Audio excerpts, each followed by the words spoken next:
আজকে আমরা সলিডওয়ার্কসের মাধ্যমে কিভাবে একটি সার্কেল ড্র করা যায় এবং সার্কেলকে কিভাবে একটি সিলিন্ড্রিক্যাল শেপ অথবা সার্কেল থেকে কিভাবে একটা সিলিন্ডার তৈরি করা যায় সেটা দেখব।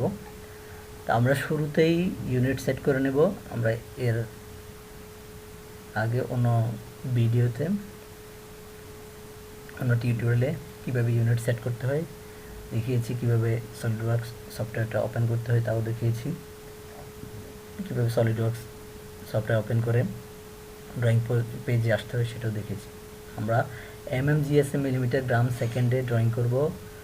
আমরা ইউনিট সেট করে নিলাম।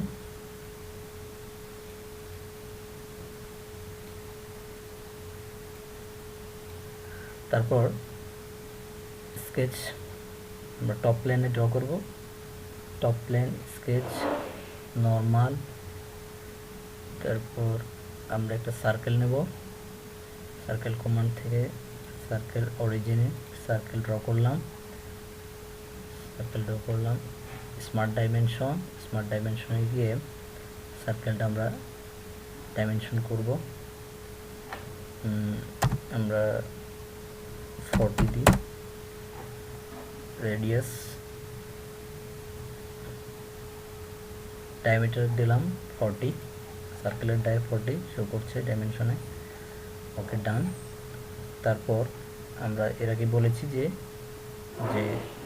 যে ডাইমেনশন ঠিক থাকে অ্যাকর্ডিং টু দি অরিজিন এবং রিলেশনশিপ ঠিক থাকে তাহলে ফুলি ডিফাইন্ড দেখাবে। আমাদের ড্রয়িং ফুলি ডিফাইন্ড দেখাচ্ছে। ওকে, তারপর আমরা এখন সার্কেল ড্র করেছি, সার্কেল থেকে সিলিন্ডার কীভাবে তৈরি করা যায় সেটা দেখব।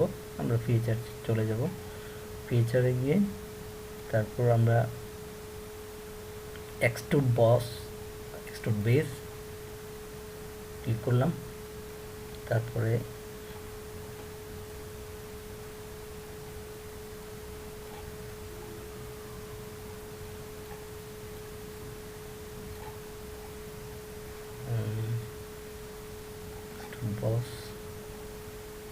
আমরা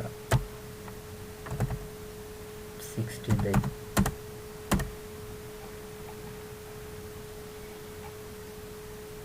সিলিন্ডার তৈরি হয়েছে।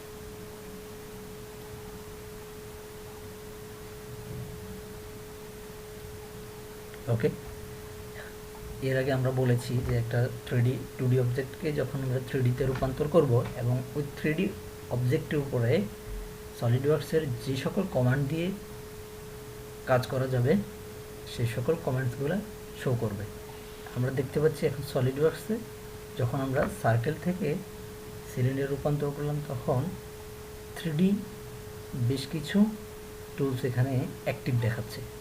অর্থাৎ আমরা এই সিলিন্ডারে এখন বিভিন্ন শেপ দিতে পারি, এক্সট্রুড কাট করতে পারি, হোল উইজেট করতে পারি, অর্থাৎ সিলিন্ডার উপর একটা মাঝে একটা হোল তৈরি করতে পারবো। এক্সট্রুড কাট একটা নতুন একটা অবজেক্টে নিয়ে এখানে রেক্টেঙ্গেল অথবা সার্কেল অথবা যে কোনো একটা প্যাটার্ন ড্র করে তারপরে সেটাকে হচ্ছে এক্সট্রুড কাট করে নিতে পারি, হোল উইজেট করে নিতে পারি, তারপর রিভলভ কাট করতে পারি। বেশ কিছু কমান্ড এখানে দেখাচ্ছে, সেগুলো আমরা ধীরে ধীরে অন্য টিউটোরিয়ালের মাধ্যমে শিখব। তাহলে আজকে আমরা শিখলাম কিভাবে সলিডওয়ার্কসের মাধ্যমে একটি সার্কেল ড্র করে সেই সার্কেলকে সিলিন্ডারে রূপান্তর করা যায়।